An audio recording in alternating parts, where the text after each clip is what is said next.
Hello everyone, आज आहे 14 जानेवारी। आजपासून सूर्याचे उत्तरायण सुरू होते। सूर्य धनुराशीतून मकर राशीमध्ये प्रवेश करतो, म्हणूनच याला मकर संक्रांती असे म्हणतात। या दिवशी पवित्र नद्यांमध्ये स्नान करून सूर्याला अर्घ्य दिले जाते, दान धर्म केला जातो। शेतकरी नवीन पिकाची कापणी सुरू करतो।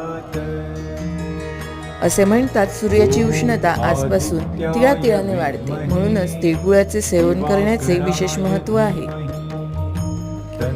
अनेक ठिकाणी पतंग उडवून हा सण साजरा केला जातो। आकाशात उडणारा उंच पतंग आपली प्रगती दर्शवतो। भारतात अनेक ठिकाणी वेगवेगळ्या नावाने आणि वेगवेगळ्या पद्धतीने हा सण साजरा केला जातो। तुम्ही हा व्हिडिओ कुठून बघताय ते मला कमेंटमध्ये नक्की सांगा। तुम्हाला सगळ्यांना मकर संक्रांतीच्या खूप शुभेच्छा। माझा हा व्हिडिओ लाईक शेअर करा आणि चॅनलला सबस्क्राईब